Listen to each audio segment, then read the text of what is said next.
Yes, good morning, good afternoon, good night, whoever you are, wherever you may be. Welcome to Marvel Movie Talk. Very excited for the first time in quite some time doing a show where everyone on it is in the same room. And for anybody watching in the live chat, you go ahead and let us know. Are you hearing us? Are you seeing us? Is there an echo? Because as far as I can tell, there's not an echo for you. But there are in the headphones. As always, I'm Christian Bladt. On the other side is the one, the only Count Eric Conner. It's so nice to be in a room where I can touch you, Christian. Okay, you got to talk a little closer to that. No. You got a microphone. No, right I want, there. but can it touch Can you me? pick it up when you Yes, make there we jokes? go. Hello. What's going on, everyone? Yeah. And a cat here too. Of course, the one, the only Katie Hampton. Hey, how's it going, everybody? And why don't you introduce your friend and our new friend, Jim Pirri. Hey guys. Everybody, please welcome Kraven the Hunter himself, Jim. Jim, how's it going? I know the traffic was kind of crazy. It's going very well. Yeah, it wasn't so much traffic. It's going well, but one of the things that if you don't know about me, you will learn shortly. I have really bad ADD. So what happened as I was getting ready for this, I put my glasses down, got ready, and when I went to put them back on, I could not find them. And literally, you have your normal places that you go around and look, and they're not there. And it's like you start looking around, and pretty soon, like, wait, it's getting kind of late. If I don't find them, I'm going to be late. And then, like, you're in a panic, tearing everything apart. Finally, I found them, and anyway, I'm glad you did. So. I'm glad you did. Me too. They're good. They're two-tone too. They are. They feel like there might be like a Warby Parker or something. They are. Yes! They are actually. I think I have a very This episode brought to you by Warby Parker. But one of the things I will say, kind of bringing it to like performance and stuff, ADD is like a really good double-edged sword where it actually benefits me. So like, decides to take it to a new place that we've never been or go off script, I am there. I will go with you, and I can be really in the moment. So it's like this thing that it's a weapon that can be used for good or bad. However, sometimes I don't have a choice. It's a double-edged sword. So, Yeah. So what you're telling me is basically I can invite you to an improv show and just throw you into any scene whatsoever. That's not at all what and I you're said. totally That's what I into heard. that. I heard that too. Right? Like that's what we should do. That's one of the things I wanted to ask. What was the audition process like in going for Kraven the Hunter? Like, how long ago was that? How much did you have to do? I can frame it exactly. My last callback was Friday the 13th, March 13th of 2020. Shut Oh, okay. Everything went to shit. When everything shut down. No, you guys keep talking. It's fine. Okay. I'm trying to gesture to him, I know. but it's okay. You go ahead. You talk about it. I take signs well. It's okay. You can get it. It's okay. He's saying, look at your phone because Let's he's not trying ignore to talk. So anyway, so it was that long ago. There were when I first came in. Well, actually, I was working with Patrick from Insomniac on another project, and he was kind of the first one who had an idea. I was working with him on something totally different, and he's like, "Do you do a Russian accent?" I was like, "Yeah," and because of that, I got in and auditioned, and then we were trying to figure out like a good accent for it. Because what was it that you kind of settled on? So there's a story. There's debate as to whether I was told directly, which is what I think I was. That's what the story we're going with today. Whether I overheard them talking about it, because it was at the callback, and they were like, I came in, with a more traditional Russian accent because it said Russian. Sure. And Bobby, one of the directors, not casting, but he was actually one of the main directors of the whenever we were doing gameplay and cinematics and stuff like that. He said that they were looking for something more like oh shoot, I forget his name, but from John Wick. Can I curse? Oh yeah. Yes, please do. Okay. So in from the very first John Wick, he's like a bit of an oligarch from Russia, but it's more cosmopolitan. It's not traditional, Right. like what It's we not think of as it's not your stereotypical Russian. standard. Exactly. And so he's the guy who says, what is it? It's not the boogeyman. It's the guy you sent to kill the fucking boogeyman. It's that guy. So That's a good I impression. wasn't, but I didn't want to do an impression of him. But he was like 80%. I wanted to make it someone who actually came from a bit more of an aristocratic background, Yeah. and had that kind of influence, but much more of the cosmopolitan thing than specifically Russian, but also incredibly moneyed and whatnot. So that was the accent. So, did you know the character that you were auditioning for when you did this? Yes, Okay, yes, because then sometimes it's like, yeah, That's a we'll great just tell you- question yeah. because sometimes you don't know the Yeah. game, and now all of a sudden you find out it's like, wait, this is that game? Yeah, why didn't you guys tell me? Yeah. And so, when you found out it was Kraven the Hunter, what was your familiarity I was with him? so ecstatic because I grew up reading Spider-Man, and like when I was around, like I'm seeing the stuff with the symbiote. I knew of Kraven, but also I knew of Kraven more in the old school with the leopard print leggings. Fur had to be, but I'm so glad they did not go with the leopard print leggings this time around. Like the character design was amazing. Yeah. And I could not be happier.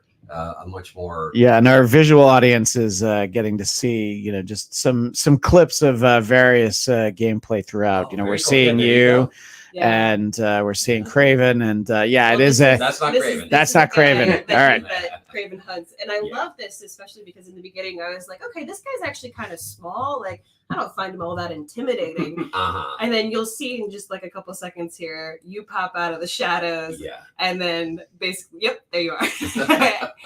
And what I really loved about your performance, especially in this game, was how still you were. And Thank that's you. not a huge thing. I know in mocap, like it's all body, it's all, getting into the character. And usually like with a Kraven, a lot of people will go for sort of like the gorilla sort of like pounding the chest thing. Absolutely. So I my goal was to make it as real as possible. yeah, you did it. Thank you. I appreciate that. And so that's just I love subtle work. I love anything that's grounded. It can be out there, but it has to be grounded. And if it's not, yeah, you would have rocked it up your skin. Bob Chapin, friend.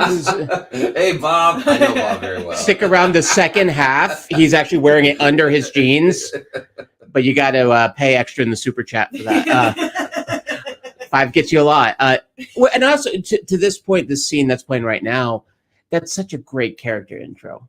Right. Like I couldn't have asked for better. And that's a tribute to the writers. Yeah. A team headed by Lauren Mee. Shout out. She's just like an amazing talent as far as writing goes. And she had a team with her. So like all of those people just rocked it. Yeah.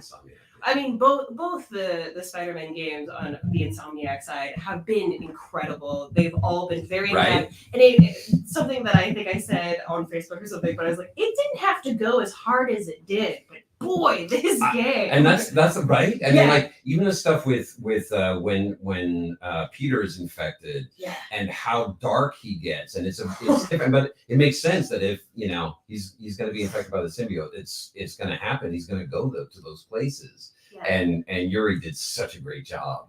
I'm so like in awe of Yuri. He just did an amazing job. But.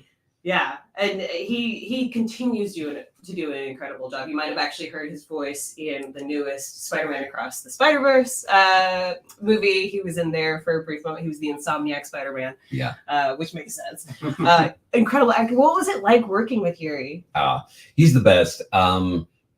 Super chill and open to anything, very down to earth. So there were no attitudes anywhere from many cast members or directors. It was super collaborative. Yeah. So like if I had ideas about things, Brian Intihar, who's like the creative director, was super open to even the prop department. There was a moment where I'm watching Mr. Negative and Martin. Miles. Sorry. No, but yes, yeah. Miles fight in the arena, and they had me on the throne. But for the throne, they brought out something that was as high as this table. And I'm like, no. And then they brought in something about as high as the mic. I'm like, no, you don't understand. This is like, there's this, you know what? I'll see if I can find, I have a picture of it. I'll post it on Insta when I get home. Please, yeah. And I'm like, no, it needs to be higher. Don't you understand? Like, it's Kraven, and there's like this thing on it, that iconic image of him on a throne. And it's all about body work, is with mocap as well as, the boy. And like, I don't differentiate between the two. Like, whatever I do acting wise, whatever the medium, I do the same damn thing. I don't alter it for mocap. I don't alter it for VO. I don't alter it for TV or film. It's like, I do the same damn thing. That makes sense. Yeah. Well, and that's one of the things too that's really cool and kind of more of an exercise with mocap, because a lot of that stuff is just a bunch of Apple boxes stacked on top of each other or foam swords. That's one of my favorite things about it, is you're using your imagination. Yeah.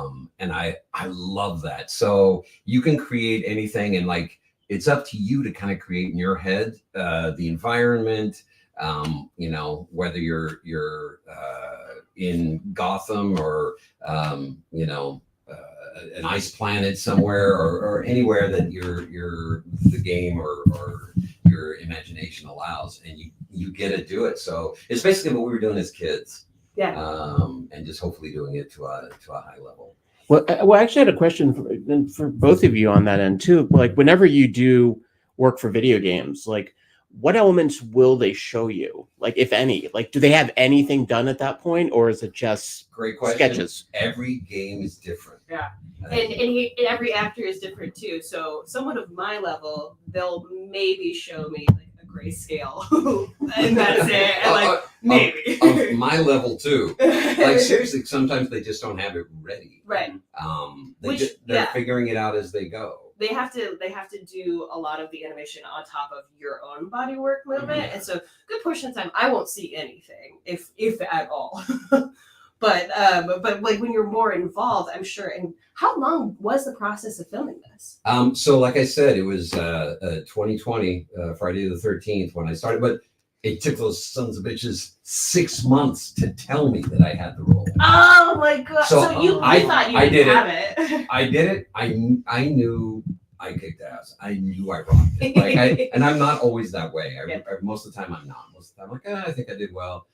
That time I walked out, I was like, yeah. And I knew it. But then I didn't hear from them for 6 months. And like, after a few months, I'm like, shit, maybe I didn't get it.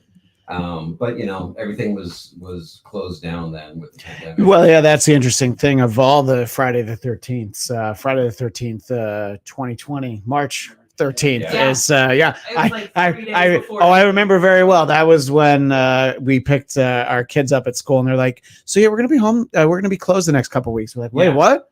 Okay.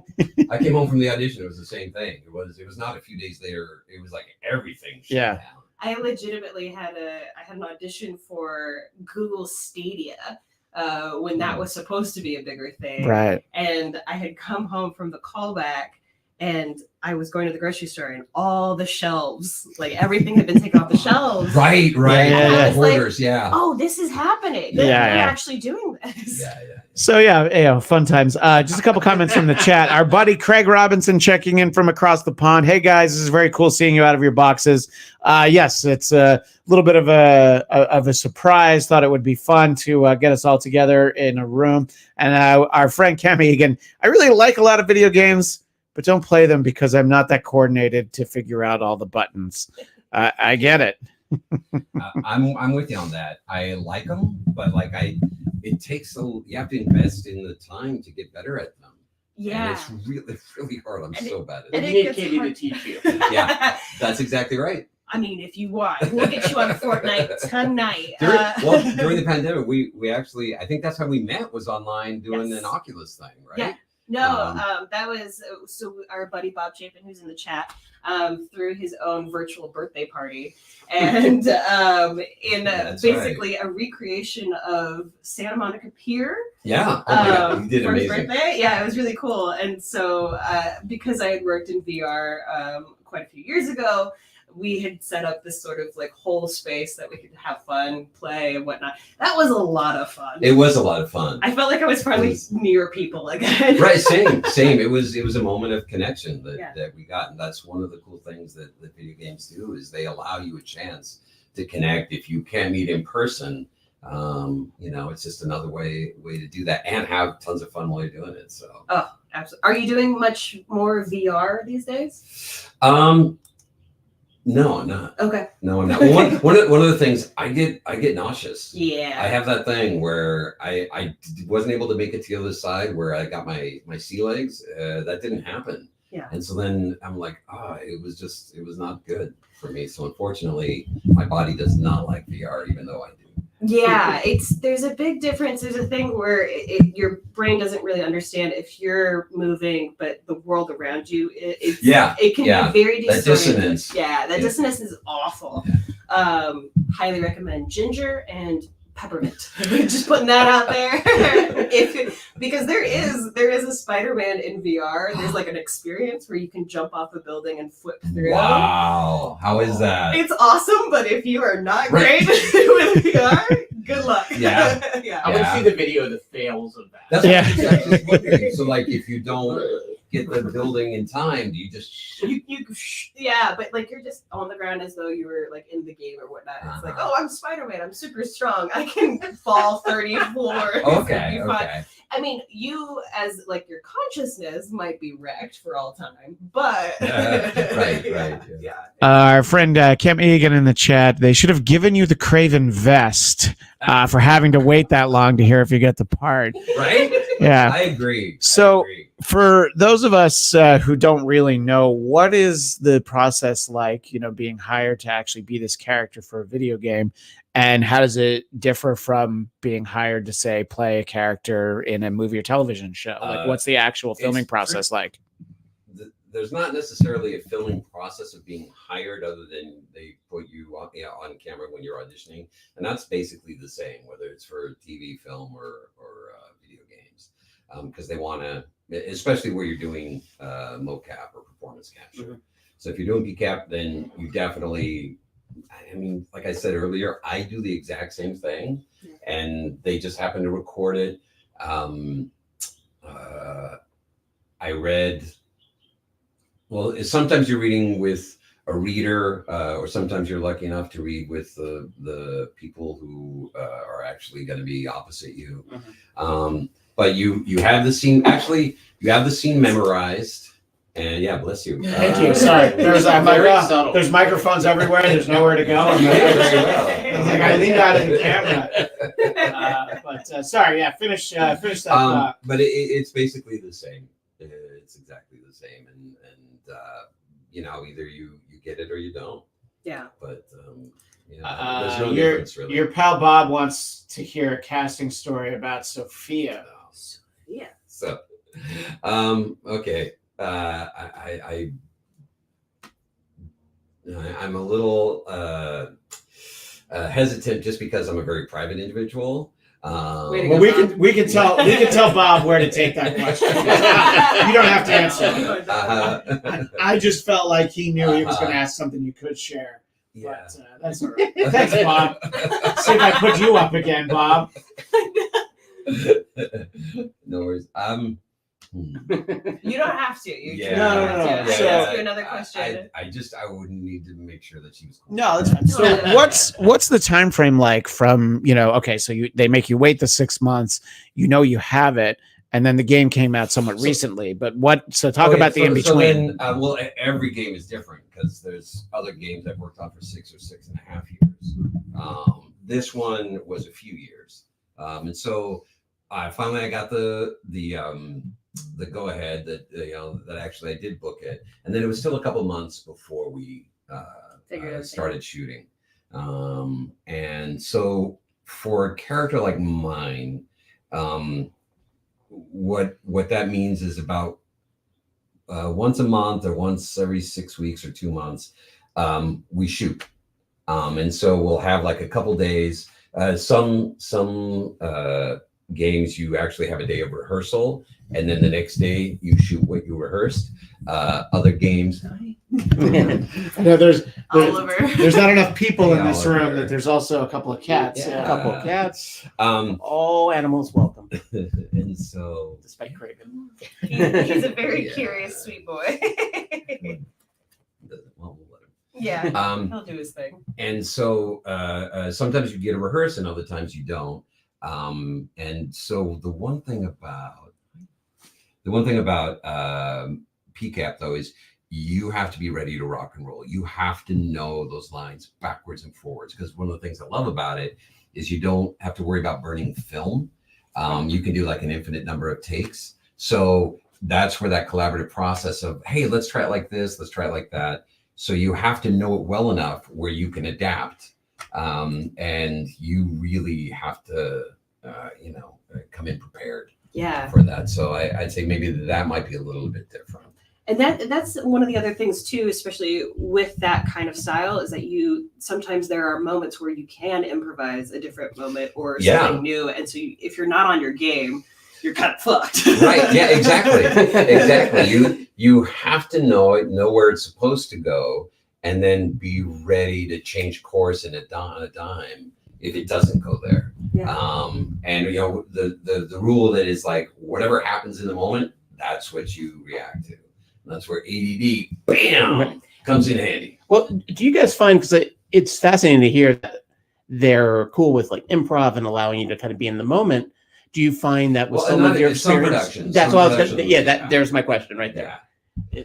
Sometimes they're like, no, don't change a word. And well, here's and honestly, Or with that script, like it was so well done that it wasn't necessarily the words we were changing, but just how you were doing it. And it's like, oh, let's, what if this time I'm more focused on really trying to get him to break out of the cage, or other times I'm just enjoying being the center of attention or whatever, or ruling over my minions. Well, I was curious too, and it's sorry to sort of jump to the end of the line with the game, but then you sit down to play the game the first time. Again, both of you, since you both have done this, what's it like then when it's something you did motion capture and voice on, and then you see this game and it's a little bit you in there or a lot of you in there? Yeah. What's that experience like? As it sounds like as a fan as well. Yes.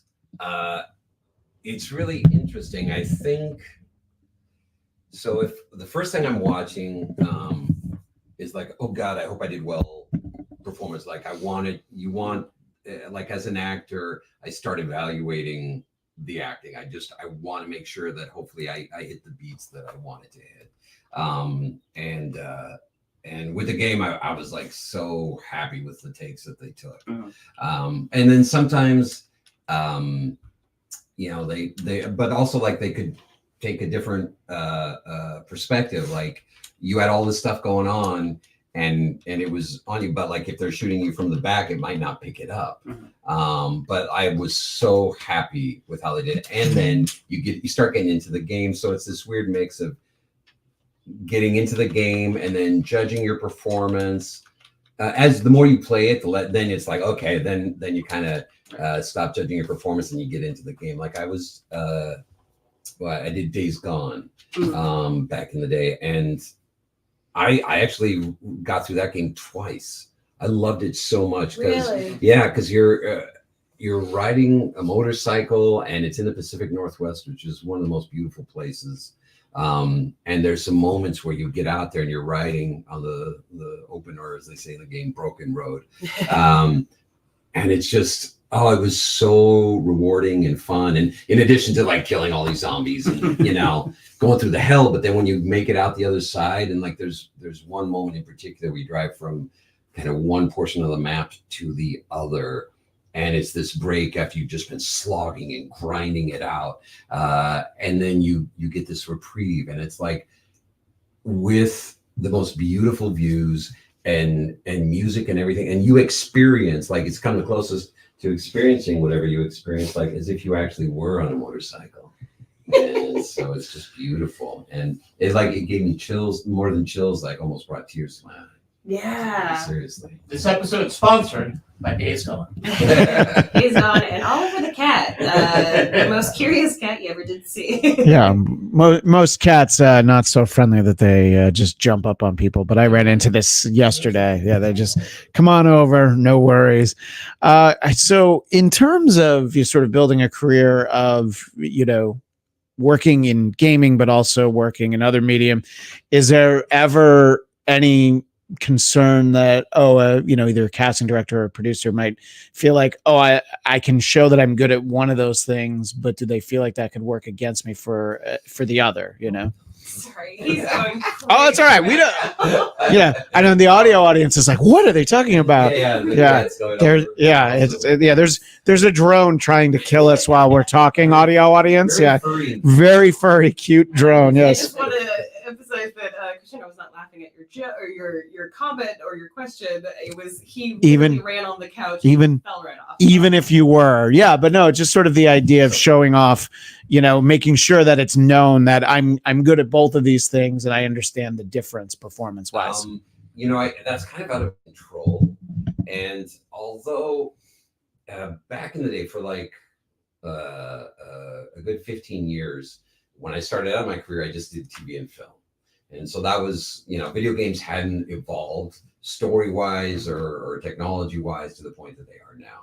And so, but I would run into this thing where things would kind of come and go in phases, where at times I would end up doing a lot of comedies, kind of like for a couple of years. And then I would audition for a drama, and they're like, wait, can you do drama? And they would literally ask my agents. And then I would, but then it'd be like a couple of years of just doing drama.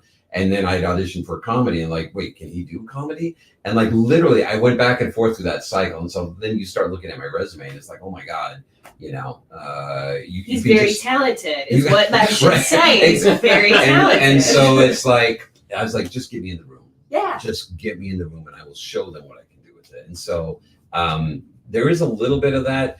I do find, honestly, that with TV and film these days, they still don't understand games. They still don't understand the quality of work, the quality of actors, of writing, of as a storytelling. It's amazing. It's honestly my favorite medium to work in now. I would say that listening to you is the most understanding I'm ever getting for the first time about what the difference is. So I just know I wouldn't be hiring actors for video games, but a lot of times people who are maybe are like, oh yeah, I've cast something before, sure, but I think that's really the key. It makes sense what you're saying. You need to get in the room, and then you can show what it is that you can do. Yeah. Absolutely. Now, there is a somewhat mid-level of anticipation for a Kraven the Hunter film starring Aaron Taylor Johnson that was supposed to come out in October. I believe it'll come out next October. Had it been out before you actually started this role, would you have like, okay, I want to see what somebody else did with the character? Oh, no. Yeah, that's kind of what I thought the answer was. Even if the movie looked amazing, we're not even talking about the quality of the movie, not in this episode. Stay tuned. Stay tuned. But to that point, so Kraven's a very iconic character, and whenever you audition for someone like that, for me it's different. But I knew enough about Kraven. I knew, but honestly, I wanted to respond to the Kraven that they wrote in this, because I could tell the writing was good, and they gave motivations galore. And so I wanted to be respectful of that, but also I wanted to make damn sure that I did my version of Kraven. So rather, because I knew I had the option of going through and reading every thing on Kraven, every comic book that involved Kraven, and I could have gone that way and just tried to make an amalgamation. But I specifically didn't. On this one, I definitely chose, because I've done research like that on other characters. But this one, I did not want to do that. Was there any reason why you didn't want to do the deep delve of like what other people have done, as opposed to just like? I didn't want it to be derivative. Yeah. And that's exactly why I wanted it to be unique, and That's as much a testament to your acting as it is to the writing, because Well, the thank writing you. is Right. the thing that gives you those sort of And- information things. Right, Yeah. and well, thank you. Also, I think it's the trust that the team put in me, because I mean it's a very iconic character. But as an actor, I also look at it. I've done a lot of classical theater, and so you have these iconic characters, whether it's Hamlet or Macbeth or whomever, and you want to do your version of them, and you can look at other people's. But I learned very quickly that was not I don't want to do an imitation of someone out there, and so I'll take things, or sometimes I'm just like, you know what, this is so loaded that I'm going to do what I think is right. And it is tricky, because you do think, like, fans are so passionate, and you want to be respectful to that, because I'm also a fan, and so. I understand that, and you're just like hoping it's like I'm either gonna fail big or go home, Well, on that end, I mean, we're talking about this movie that's going to come out in a little while, and as I'm did my homework, which is great to do homework involving Spider-Man 2. That's always a great piece of homework to do, right? It's like, cool. Can you really call it homework? I'm turning 50 this year, and the fact that I can say that as a almost 50-year-old, that's I guess I'm doing something right. And I was like thinking, I was talking to a buddy of mine recently, and we talked about like Batman's voice, and the idea that like so many of us have Kevin Conroy as a default setting. And as I'm watching so much of this footage, watching your work, Can you guys? Yeah, you can talk about DC stuff. Well,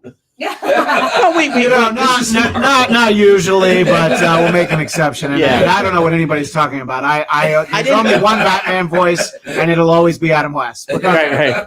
Okay. Well, no, Adam West has the Batman. Make sure. No, Adam West has the Batman body. I would say that's in my mind that's the default setting. A little bit of a punch. He spoke to me, but I was thinking, as I'm in a few months we'll go see this movie, and now it's like, okay, can he live up to you? Yeah, can he fill your shoes? And I don't think that'd be your attitude, because you're an actor, you respect other actors. But I realize now the voice you did is now my default setting for Kraven. I was realizing I can't think of another Kraven performance that is the one I think of in terms of audio. Not so visually.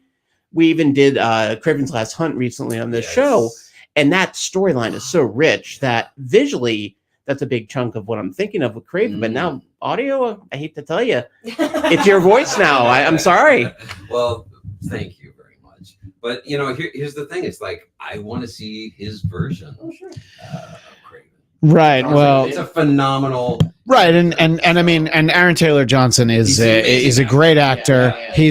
It is established on this show. He is my least favorite Quicksilver, because Evan Peters was better. And then there's that weird Godzilla movie where he's married to Elizabeth Olsen, who plays his sister in the MC. It's very confusing, but he's great as Kick-Ass. And then there's a movie where he plays a young John Lennon called Nowhere Boy, which is phenomenal. Yeah. But great in that. Bullet Train, he was phenomenal. Awesome. But in the chat, our buddy Daniel Drew, even though it's not out yet, you certainly did better in the Kraven role than what the movie will be. We don't know that, Daniel. You're just assuming. It doesn't speak for us. And then also, But thank you.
just sit down. Okay. Oh, you good? We're back? I think we might be back. Hey, everybody. I know we were gone for a minute, but I want to make sure that everybody's seeing and hearing us again. We're okay. Yeah. We're So okay. just let us know if you're seeing and hearing us. And Katie will say a little something into there. I will. So sorry about that. This is definitely one of those little setups. We are back, Daniel Drew. Thank you so much for telling us that. Yeah. We've been talking a lot of stories and whatnot. Safe to say, if anybody wants to put us in a studio and run the tech themselves, we'd be happy for it. Yeah, or hire us to run your tech because clearly we're great at it. No, yeah. Everything's- I do forget exactly where we were. I remember exactly where we were, and that we were talking about how great a performance Jim gave and how grounded Sure. and humble he is. And I just wanted to read a couple of quotes from just the terrible internet, those people that hate everything. Here's a couple of things. Why did you look at me when you said that? I could have been looking. Why did you look at Cami Egan when you said that? Who just posts Madam Web looks so bad. I wish the Sonyverse would actually try to connect their films instead of doing these one-off films. Oh, Okay. Did you not realize when we were off camera that was Madam Web? That was what that was. Here's one of them. This is a quote of one of your lines in the game. Do you know what it's like to have your body betray you? Weakness will not claim me. If I am to die soon, I will die roaring.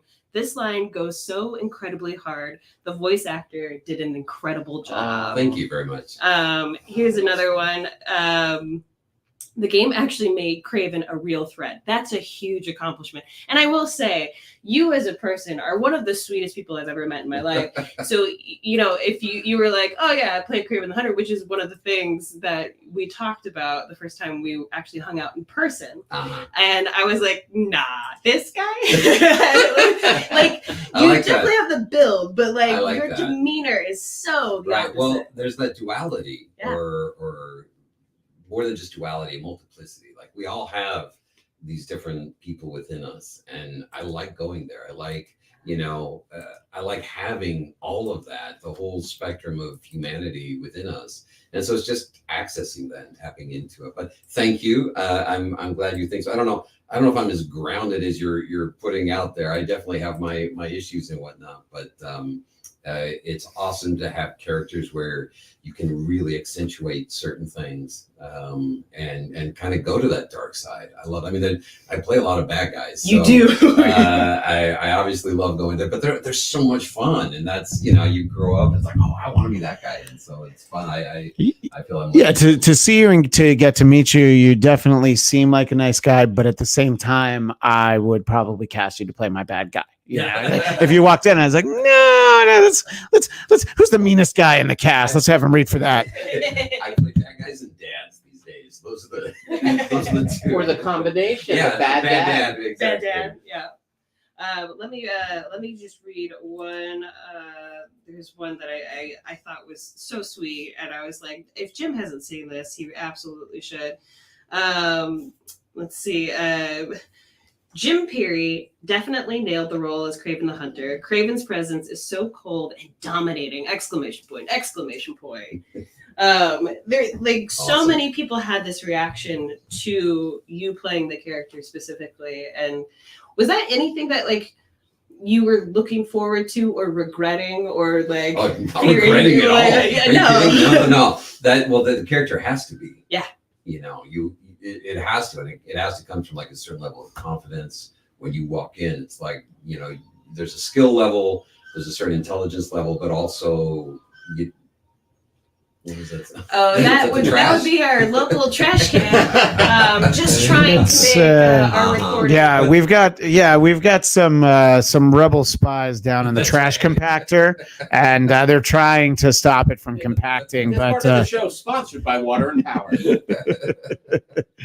We'll be right yeah, that's all right. It's we like to call it ambient noise, Jim. back. There you go. I love it. Jump in. I gotta go run and do an errand real quick. Be right back. All right, but there is no shortage of fun. Does the cat have any questions? Let's see. There actually was a great question in the chat from our buddy Craig Robinson. Yeah, what's your take on the recent popularity of adaptations to screen? So taking Super Mario Brothers, Last of Us. Do you think Kraven could translate well to the big or small screen?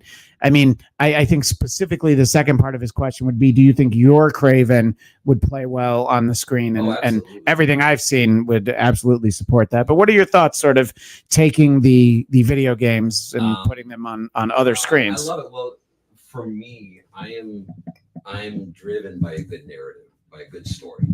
And so absolutely, and especially my favorite games are the ones that have great stories, and like the gameplay has to be there, but the stories have to be good, the dialogue has to be good, and so that's what captivates me. And so if that's good, then absolutely it would translate. That's why I think, you know, the Spider-Man movies have done well as well. And, you know, just anything that if it's done well, Last of Us, oh my God. Oh, yeah. Done so well. Yeah. So well. And so like, I'm real excited to see more of that. I think that it is starting, there is some recognizing that the quality of writing is good. And they're starting to bring that. And honestly, business wise, the people know that there's a built-in audience for it. So they're going to like, oh, we can, you know, kind of leverage that and hopefully get some more people to watch it. So, I mean, that's just part of the reality of the business. So I'm sure that's going to play well, yeah, and I think it's just in recent decades we've seen so many more instances of the fact that valuable intellectual property isn't just, oh, we're going to adapt this book or this TV series or this foreign film. It is also like, oh, you know, this comic book series that maybe people didn't know, like turning Invincible into a great animated series on Amazon. But the idea that the video games, you know, I'm still waiting. Where's the The Boys is a perfect example. When are we getting Pitfall Harry? You know, some of my Atari 2600 friends. That's who I want to see. Yes, Bomberman the movie. That's what we're going for. Well, Dragon's Lair, apparently. I mean, right? Ryan Reynolds, I think, was their thoughts. Yeah. I mean, that's like perfect casting right there. And I think also too, what happened was in recent times, it feels like the writers for TV and movies, it's like they really keyed in on like, what do fans love about these stories and these characters? And I think a lot of those early video game adaptations for screen, it's like they only sort of saw the surface level. Yes, I agree. And that's when you truly understand the material and what makes it fascinating, what pulls you in, then you can bring that with you over to the new medium. But if you don't, then it's going to fall flat, and it should, because it just doesn't have that connection. Yeah, it's not as humane as like, hey, I'm a dying man of cancer, and the entire time of my life has been hunting people and hunting people. And for them to give me that motivation just drove everything, and it drives the urgency, the intensity, and you know, then how it comes out, you know, in the fight against release. Little spoilers. Listen, the game's been out for a while. If you haven't heard about it yet, but basically, if not, close your ears. Venom. In the fight against so good. Venom, right? Exactly, and you know, that desire to go out when you've been on top for so long, and you need, and like, I'm not going to be wasting away in a freaking hospital bed and have this thing consume me where I'm weak, and when after having been, so I'm going to go out like, you know, a warrior, like a fighter and a champion, and to be bested by someone who's worthy, and like, you know, that's it's all in the writing, my friend. Like, that's beautiful. It's like, it's so rich as an actor to delve into that, as you know. Yeah. You know. So. Well, it's one of those things that like when you have a good writer behind you, you feel so much more empowered to do something cool. And I like, so it actually makes your job easier. They've done all the heavy lifting. That's why I have so much respect for people in mediums that don't get a lot of respect, like soap operas and stuff. Because like making Shakespeare good is actually easy. It's right there. Try making a soap opera good. Try working on that and making that thing real. That's I mean, and you're churning out, like for soap operas, you're churning out like, I don't know, 320 scripts a year or something. It's just, it's crazy. It is. Yeah, and it's and you have to do it every day. Man, damn. Same thing goes for the actors. I mean, you got to memorize like 10 pages of dialogue a day for like stuff that changes on the regular as well. Well, and that's with performance capture. Yeah. Sometimes you'll have like 30 pages. Yep. Oh wow. And you have to, like I said, you have to go in and know that shit backwards and forwards. Yep. So I don't disagree with our pal Cam Egan. Susan Lucci is not the words. It was these words. Give me a cartoon of Dig Dug. Wait, you can't do Dig Dug as live action? I want that. And your buddy Bob chiming in earlier when we're talking about adapting your Kraven. How about a Kraven episodic?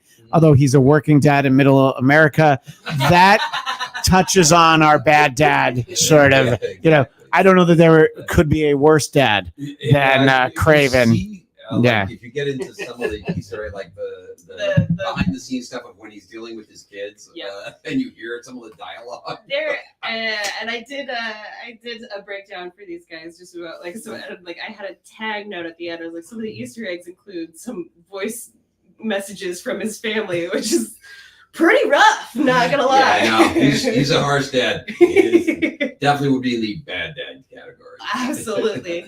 But I would say maybe we could revamp Kraven to be another Daddy's Home movie. And it's Kraven Daddy's Home. Daddy's Homo sapien hunter. Again, thank you so much for taking the time to be here with us today. Let people know, depending if you want your social media out there. I know you're out there because I tagged you in it. Let people know where they can find you and keep in touch and send more praise for Kraven. If you have anything not nice to say, you say it to me. You leave Jim alone, all right? That's sweet, Christian. Thank you. My socials, Jim_Pirri, spelled Pirri. Both on Insta and X, whatever. Anything coming up anytime soon that we should keep an eye out for? This is you guys are breaking this news, and I can talk about it today. Today. Excellent. The first day I can talk about it. There's a little game that's come out, and I have a wonderful role in it. You might have heard of Suicide Squad. Yes. I have. Kill the Justice League. Yeah. I am playing Rick Flag. Oh. Yeah. Little different character. Little different. But yeah, I've been working on that one. I was looking back since I auditioned in summer of 2017. Wow. Yeah. So yeah, I actually was cast in that a few years before I got Kraven. Oh no! Yeah. Is Richard Thornton on that? I cannot say. Okay. There's excitement in the chat. Cam Egan, Rick Flag, and let's see your buddy Bob. What? I think that's how he said it, right, Bob? Rockin' News, buddy. I'll see you out on the archery range. Yeah, and Rick Flag is, he's definitely a character because he's going to be part of Creature Commandos, which is something that we talked to JMD Mateus about. I like this version of Rick Flag. Okay. Ooh. Yeah. The only thing that could have excited Eric more is if you had said that you were playing Ric Flair, the nature. Woo! Yeah. Understand. Woo! There's your audition right there. There you go. Thank you so much, and we can figure out a show that we can put this on when the Suicide Squad game comes out to see you as Rick Flag, not Ric Flair. And thank you to everybody in the chat, especially everybody who helped us during our outage, as it were, and as we kind of cobbled together some tech that should work together better than it did, but it was great to have everyone there. Next week, thanks to something that Eric actually just sent me last night, we're going to go through as best we have the timeline for everything that's coming out this year and into next year, like Agatha, which people are forgetting about, and of course Deadpool 3 is the one that has an actual release date of July 26th. And every time I mention that, I remember the day because that's the day my son turns 9, and I've already told him you're not seeing Deadpool 3. At least not till after I did. Trying to not be bad dad. I understand the pull. Yeah, so we'll talk about that on next week's show. And at some point, I'm gonna have to try and find some people that are gonna go see Madam Web's because so I invited you. that's true. You did invite me, so we'll figure it out. But in the meantime, Katie, let everybody know where they can find you. Well, you can find me on most things at ElSassyPants, ElSassyPants, sometimes with a Z. I'm on there with this little boy, Oliver, quite a bit. Oh. So, find me. I'm at El Sassy Shorts, actually a spinoff. Now, Cat Eric Conner, and happy birthday to my now 13-year-old Judah Conner, who's too cool for video games and he's more into finance, but I think I'll get him to watch this one. And Awesome. Spider-Man 2. Oh, thank you. And Spider-Man 2 might actually, can you say happy birthday as Kraven? Happy birthday. You just made his year. Well, interestingly enough, my birthday's on Thursday, but I'm going to take that happy birthday and just to put it towards myself. In any case, thank you so much. And the chat also wishing a happy birthday to Judah. Are we getting a Kraven the Hunter themed bar mitzvah, or is that that's not the way it went? You remember the last one was my older son. Thank you.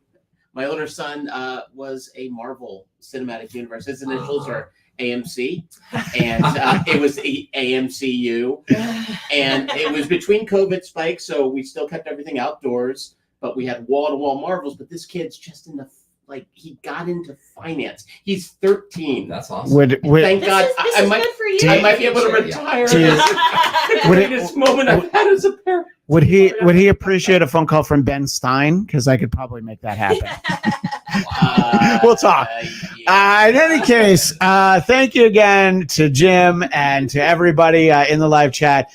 We will see you next time. And as the great Stan Lee would say, Excelsior!